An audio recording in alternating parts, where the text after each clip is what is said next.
Hello everyone, कैसे हैं आप सब। और ये उस दिन का वीडियो है जिस दिन जून का स्कूल में एनुअल डे प्रोग्राम था। तो उस दिन वो साड़ी पहनी थी, तो मैंने छोटा सा क्लिप लेके रखा था। और उस दिन स्कूल में सब बच्चों को इस तरह से एक मेमेंटो भी दिए थे, तो उसमें बेस्ट विशेस लिखा हुआ था। तो ये एक यादगार एक चीज़ रहेगा ज़िंदगी भर। और बच्चे लोग भी रिटर्न गिफ्ट में दिए थे स्कूल में, सब स्कूल टीचर्स जो हैं स्कूल को।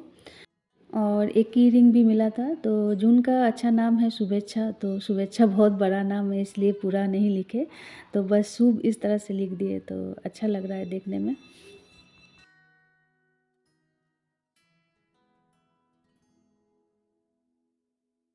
तो अभी है मॉर्निंग का टाइम और मैं बनाऊंगी ब्रेकफास्ट। और ब्रेकफास्ट में ना मुझे आज बहुत फिंगर चिप्स खाने का मन हो रहा है, मतलब बहुत दिन से हो रहा था, लेकिन मैं सोच रही थी कि कब बनाऊं, तो सोच रही हूँ कि आज ही मैं बनाऊं। और घर खाली है, हस्बैंड भी नहीं है, दोनों बच्चे भी नहीं हैं, तो अकेले अकेले खाना अच्छा नहीं लगता है। फिर भी थोड़ा सा बना के मैं अपने लिए रखती हूँ, और जो बाकी है वो बच्चों लोग के लिए रख देती हूँ, बाद में वो लोग जब आएगी तब मैं फ्राई कर दूँगी।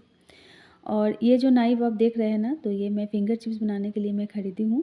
और इसका जो पैटर्न है ना, इस तरह से ज़िग-ज़ैग पैटर्न में है। तो जो भी मतलब फ्रूट्स हो या वेजिटेबल्स हो या पोटैटो हो, जो भी हो, आप कट करेंगे तो इस तरह से ना पैटर्न बन जाएगा। तो ये मैं सिर्फ़ ये नाइफ़ इसीलिए ली हूँ, सलाद बनाना हो या फिंगर चिप्स बनाना हो, तो बहुत शार्प भी है, बहुत ही अच्छी तरह से कट भी हो जाता है, और एक पैटर्न भी बन जाता है जो कि देखने में बहुत ही अच्छा लगता है। और रेस्टोरेंट जैसा एक फ़ील आता है, जब भी मैं फिंगर चिप्स इसे बनाती हूँ ना, एक रेस्टोरेंट जैसा फ़ील आता है। तो देखिए मैंने इस तरह से ज़िग-ज़ैग पैटर्न में, बस करना कुछ नहीं है, आपको ऐसे नॉर्मली कट करना है, और ये जो पैटर्न है ना, ये अपने आप ही बन जाएगा। देखिए आप खुद ही देख सकते हैं किस तरह से जो पैटर्न है ये बन गया। तो इस तरह से कुछ किचन अप्लायंसेस और टूल्स ऐसा होता है ना कि बहुत ज़्यादा हेल्पफुल होता है, मतलब ज़्यादा मेहनत करने का ज़रूरत नहीं पड़ता है, जब मन चाहे आप यूज़ कर सकते हैं। तो जो भी आलू था मैंने सब कट कर लिया है। अब मैं इसको अच्छी तरह से पहले धो लूँगी और थोड़ा-सा मैं ब्लंच कर लूँगी।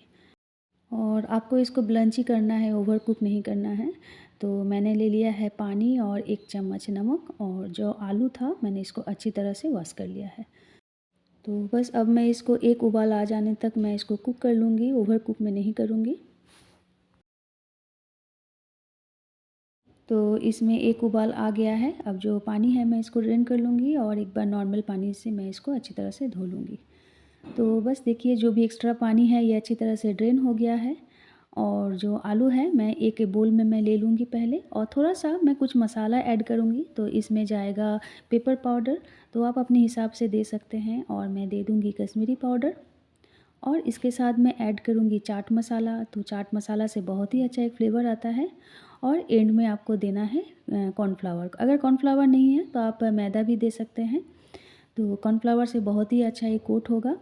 और इसके ऊपर मैं दे दूँगी रिफाइंड ऑयल। तो बस अब कुछ करना नहीं है, बस अच्छी तरह से आप इसको मिक्स कर लें। और चाहे तो आप इसको डीप फ्राई भी कर सकते हैं, तो मैं इसको डीप फ्राई नहीं करूँगी, मैं इसको एयर फ्रायर में दूँगी। तो एयर फ्रायर में 10 मिनट के लिए मैं इसको दे दूँगी 200 डिग्री टेम्परेचर में, और बीच में एक बार मैं पलट लूँगी।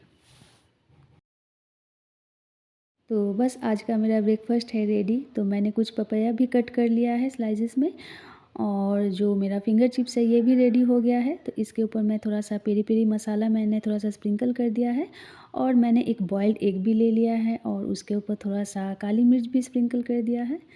तो ये है मेरा आज का ब्रेकफ़ास्ट। और देखिए जो फिंगर चिप्स है ये कितना क्रिस्पी बना है। तो चलिए मैं पहले ब्रेकफ़ास्ट कर लेती हूँ।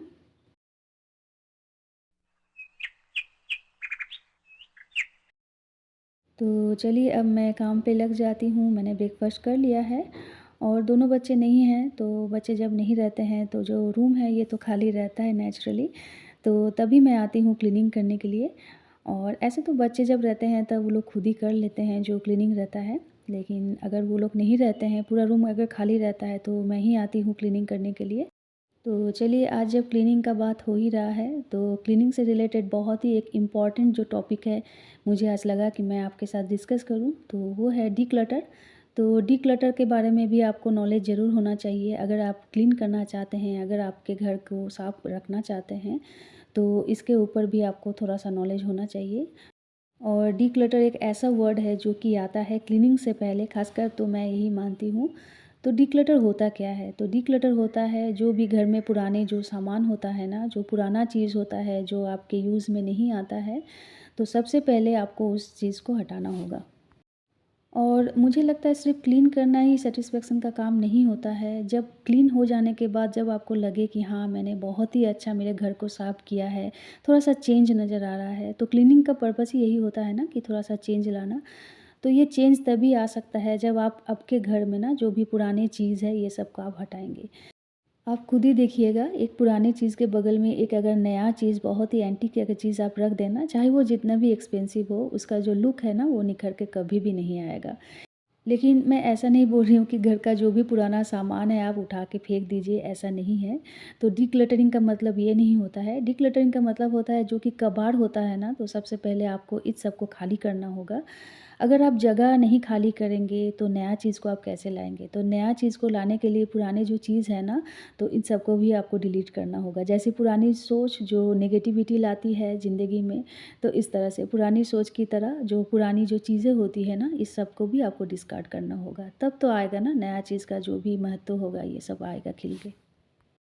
इससे रिलेटेड ना मुझे एक मेरी बात याद आ गई। तो मेरा ना पहले ये आदत था कि मैं जो भी पुरानी चीज़ हो ना, इसको बहुत ही अच्छे से सँभाल के रखती थी और मुझे लगता था कि ये आज या कल या परसों कभी ना कभी ये काम में आ ही जाएगा। लेकिन एक्चुअली में ना ये कभी भी काम नहीं आता है, मैं सच बता रही हूँ आपको। तो मेरा ना जो पुराना जो सूटकेस था, पहले तो सूटकेस बहुत एक्सपेंसिव आता था। ऐसे नॉर्मली हम लोग सूटकेस ही यूज़ करते थे। जो फैंसी बैग है ये सब तो अभी आया है, पहले तो ये सब नहीं था। तो वो जो सब सूटकेस था ना, तो मैं इसको बहुत सालों तक मैं इसको सँभाल के मैं रखी हुई थी। और सूटकेस ना पहले बहुत बड़े-बड़े आते थे और बहुत सारा जो जगह है ना, ये ऑक्यूपाई करके रखता था। लेकिन वही एक बात है कि एक्सपेंसिव है और घर में मतलब पुरानी चीज़ें हैं, कैसे इसको फेंक दूँ? तो मैं यहाँ से वहाँ उसको शिफ्ट करती रहती थी। कभी अलमीरा के ऊपर, कभी पलंग के नीचे, तो कभी यहाँ, तो कभी वहाँ। एंड में जब मेरा नया घर हुआ ना, तो मुझे लगा एक्चुअली में ये कभी काम में आया ही नहीं है, कभी सूटकेस लेके मैं बाहर निकली ही नहीं है। तो मुझे लगा कि ये जो सामान है, मैं ये इतने दिन तक मैं इसको सँभाल के रखी थी, तो यहाँ पर कुछ और भी अच्छा-सा सामान अगर आ जाता, तो शायद वो रह जाता। लेकिन ये कोई काम का नहीं था। तो जो सामान आपके काम का नहीं है ना, तो वो सामान किसी और के लिए ज़रूर काम का हो सकता है। तो मैं बहुत सारा सामान ना मैं डोनेट कर दी। मैं नया घर में शिफ्ट होने से पहले बहुत सारा सामान को मैंने डोनेट कर दिया। इसमें सूटकेस भी था, बहुत सारा जो सूटकेस था, मेरे पुराने जो बैग्स थे ना, मैंने इन सब को डोनेट कर दिया। तो ये सारे जो सामान है ना, ये मेरे घर को तो ऑक्यूपाई कर रहे थे जो जगह था, लेकिन जिसको मैंने डोनेट किया ये उनके लिए बहुत ज़्यादा हेल्पफुल रहा। तो आप जो पुराने सामान है ना, तो इसको अब ऐसे जो सामान है जो कि आप फेंक नहीं सकते हैं, तो आप किसी को डोनेट कर दीजिए। तो मैं तो आँख बंद करके मेरे जितने भी सामान है ना, चाहे वो कपड़े हो, सामान हो, जो भी हो, मैं डोनेट कर देती हूँ। और जितने भी सूटकेस थे मैंने ये सबको डोनेट करने के बाद ना कि मैं देखी कि बहुत सारा मेरा जगह जो है ये निकल के आ गया। और इन सूटकेस के बदले मैंने छोटे-छोटे जो ऑर्गेनाइज़र जो बैग होता है ना क्लॉथ्स का, तो क्लॉथ्स रखने के लिए तो मैंने ये सब खरीदा।